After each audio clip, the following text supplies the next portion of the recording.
The main reason why Netflix is also trying to get all the original content is because, like you said, there are so many other streaming networks out there that all of them, for the most part, have the same exact movies. You can pick and choose whatever you want to watch movies.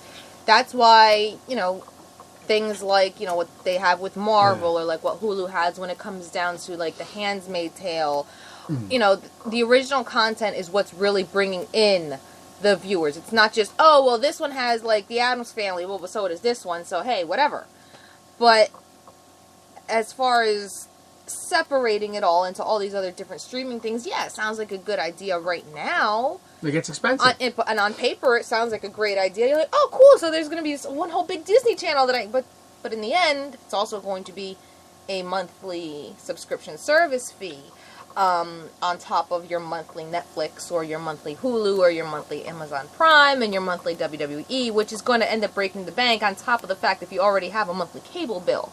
Yeah. At that point, what is the point of having a cable bill? But if you want to access all of these things, you need to have some kind of system to hold it all that you're going to be paying also for, like the Amazon Prime box or like an Xbox. And if you think about it, when you start putting all these monthly fees together, that comes out to more than your cable bill. Yeah. And everything like that. Because which, by the way, you have WWE Network. Yes. What are you paying on that? $9.99. You're paying $9.99. And what are you paying for Netflix? I think that went up to same thing, $10. So rounding out, you're already on $20. Yeah. Okay, then I have the Amazon Prime, which costs me $100 a year, and that includes the Prime videos, excluding the fact that if I want to watch certain particular, I have to rent certain movies as well. So, saying if we're on the same billing cycle here. All right, so that's now $120 on that alone. Then we decided to get Hulu, and the Hulu ran, about $7, $8 a month? So now that we're looking at about $130 for our programming. And then, whatever else you decide to get Not to mention, these are also streaming devices, and in order to stream, you need an internet connection. Yeah. And then you're paying for your Wi-Fi as well. It also begs to, the other thing, too, okay, now, Disney, of course, right away we start wondering about Marvel. Now, the interesting thing is, the Marvel shows on Netflix have begun to pick up the pace in terms of the release time for those Netflix shows. This is actually going to be the most episodes and shows they've pumped out onto Netflix thus far. I believe the episodes in total for all the series coming out is well over 100 episodes of television. From The Defenders to Daredevil to Iron Fist, and they may even be pumping up Punisher earlier than expected. I'm wondering if this is a move by Marvel to get the shows out, or if this is Netflix going, please give us some fucking content ASAP before Disney says they don't want you guys playing ball with us anymore. Because regardless if it's Marvel's deal with Netflix, Marvel is still owned and is a property of Disney. And if Disney decides, well, part of our movie pull, we're going to pull our shows too, and we're going to put that on the Disney network as well. That would be so fucked up. It would be, but no, I it's know. feasible. No, it is completely feasible. It is completely feasible. Because then they might turn around, and, maybe they were privy to listening to our show. And no, but they basically, they might go, okay, we need more content other than the movies. Well, fuck, we own Marvel. Bring that shit in. And everything like that. No, I mean, it's 100% feasible. It is their property. It would just be fucked up. It would be fucked up in the loyalist standpoint, in the fact that Netflix gave you that avenue to pursue these things in the first place. But in the same right, in the world of business, there really is no such thing as loyalty anymore. Yeah, seriously. All right. Well, moving forward with Wednesday news. As we had mentioned a couple of months back, and I know Brad Ryder and Doug and a couple of people are going to love this and everything like that, because we were kind of curious about it and everything like that. We all love the holiday classic, A Christmas Story. We had mentioned a while back there was in fact going to be a live, on-air, televised musical of The Christmas Story on Fox. We had no further details. That was a good thing. Until now! That's a bad thing. Until now. Cast in the role of Ralphie's mom is none other than SNL alumni Maya Rudolph. And I actually like Maya Rudolph and everything like that, which is already making it to be interesting as it is and everything like that. But other than that, they have finally released the time slot and the date when this will be airing. This will be airing on December the 17th on Sunday, live on Fox from 7 to 10 p.m. It's going to be a live musical, so this should be interesting. So there's probably going to be like 1,001 rehearsals that's going to be happening, so they could try not to screw up. But it would be kind of. It wouldn't be the first time Rocky Horror was live. The sound, I believe it was. They did this. They did Grease live. Grease live, and what was the other one? The Sound of Music remake. There was another one they did live. It should be interesting because I mean, Christmas Story was a play on Broadway at one point. I do remember It was. and everything like that. But it should still be interesting because there's a lot of comedic elements, and then depending on who they cast, people trying to keep a straight face and everything like that. Because I mean, Maya Rudolph is already hilarious. Yes, she is. She's hysterical, and everything like that. So. This is going to be interesting, and obviously the world's going to be watching. We're going to have no choice. It's going to be comparative. I'm more curious as to what kind of musical numbers they're going to create for this. Like, I'm picturing, oh my god, I shot my eye out, but to the tune of, I got a golden ticket. You know? You're going to shoot your eye out. Yeah. Yeah, like... You're going to shoot your eye out. But that's what I'm picturing. Can you repeat the date on that again? Yeah, sure. That's going to be December 17th on Fox Sunday from 7 p.m. to 10 p.m. There you go. All right. So mark your calendars.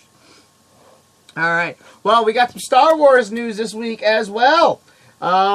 Basically, Star Wars The Last Jedi will have a much different Luke Skywalker than everybody remembers. Rey's going to find a man overpowered by regret, eager to close the book on his past while living out the rest of his days on an isolated island. So it's already got people speculating, because obviously we already know he's going to take her on as an apprentice and everything like that, but it's already got everyone speculating, will this be the turn of Luke Skywalker? Because given those elements, it is possible that Luke could go to the dark side. Nah. Let the hate flow through you. Nah. I don't think they're doing it on He's because... going to see hope in her. Well, here's the thing. We've already lost Han Solo. Yep. On screen. I do have an update thing on the Carrie Fisher thing, but obviously we already kind of know there's going to be something along those lines, I guess, and everything like that. I'll read the quotes in a little while in terms of how they're handling that.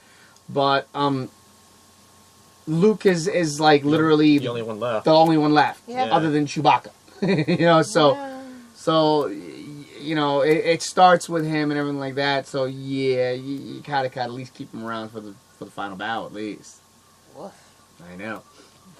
Well, also with the Star Wars news, get ready as this movie comes forward because we're going to be flooded and dominated, and Lord knows when the plushes and the toys and the reinvention of a Furby in a cool way comes out because we have finally started to get better looks at the newest, most adorable creatures since the Ewoks.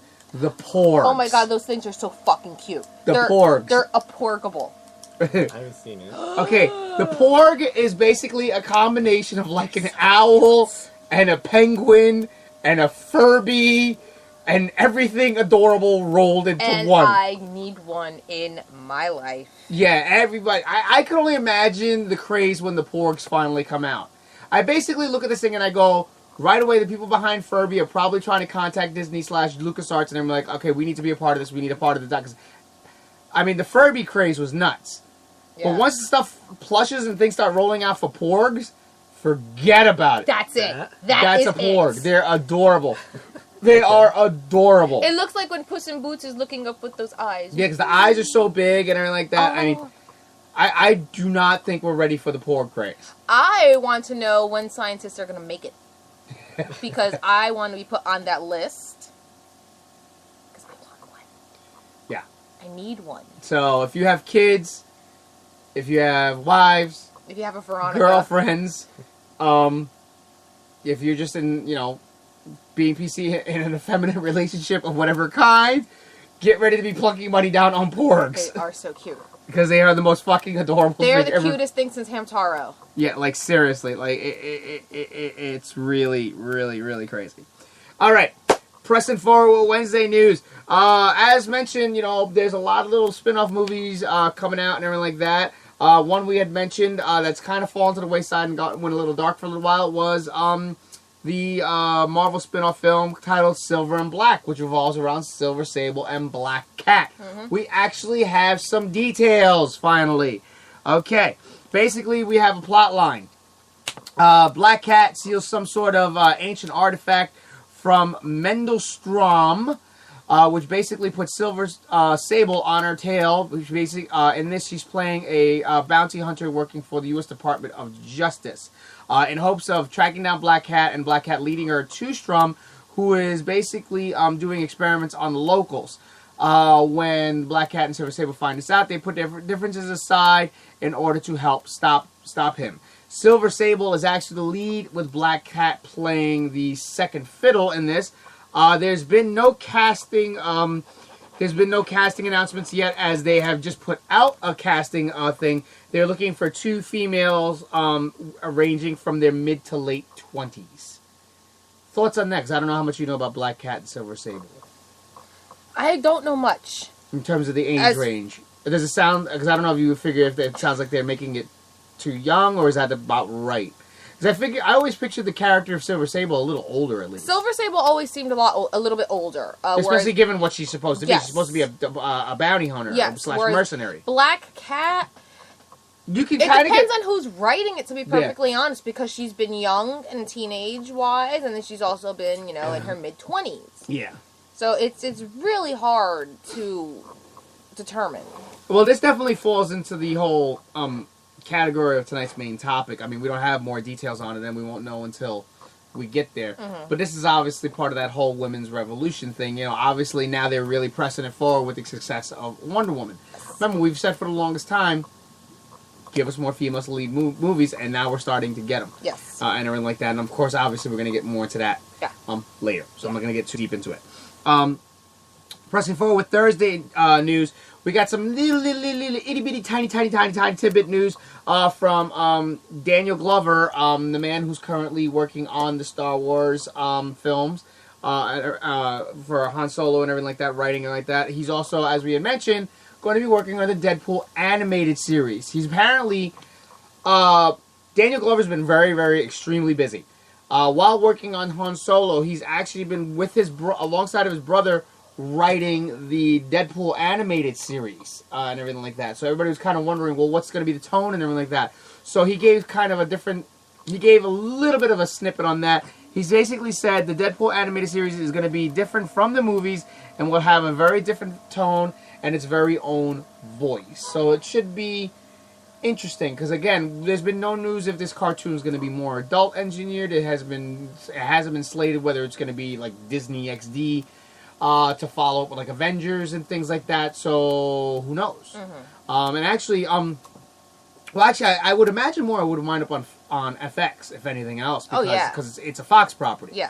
Disney wouldn't even have the rights to that anyway. Yeah, it'd be FX or actually, FXX. I don't know, because I mean they did have Wolverine and the other things, so Disney XD had the Wolverine cartoons and everything. So yeah, but that was so long ago. Yeah, but Fox still owned the properties at that time. Yeah, but that was also well before this whole big boom where everyone was getting into big old spiels about properties. Very true. Very, very true. So that's all we got on that. And in this week's What the Fuck article, this is going to be a good one. This is going to be an interesting one. This What the Fuck more so goes around based upon someone's attitude. And everything like that. For those of you familiar with the director James Cameron and his directing style, he has very high demands out of his actors and everything like that. I mean, he had people nearly freaking dying making Titanic. He's very strong-willed, strong-headed, opinionated, and he wants things his way, imperfection, and everything like that. Now, with that in mind, apparently Josh Brolin has really pissed off James Cameron to the point where James Cameron's been running around, whether it be on social media or whatever, interviews or anything like that, pretty much cursing the name of Josh Brolin. And why, you may ask? All because Josh Brolin turned down the role to be in the Avatar sequels. And everything like that. And apparently, Again, James Cameron has been on a big verbal tirade about Josh Brolin right now. Josh Brolin right now is on fire, okay? And everything like that. But basically, before we get into further details about that, real quick, Josh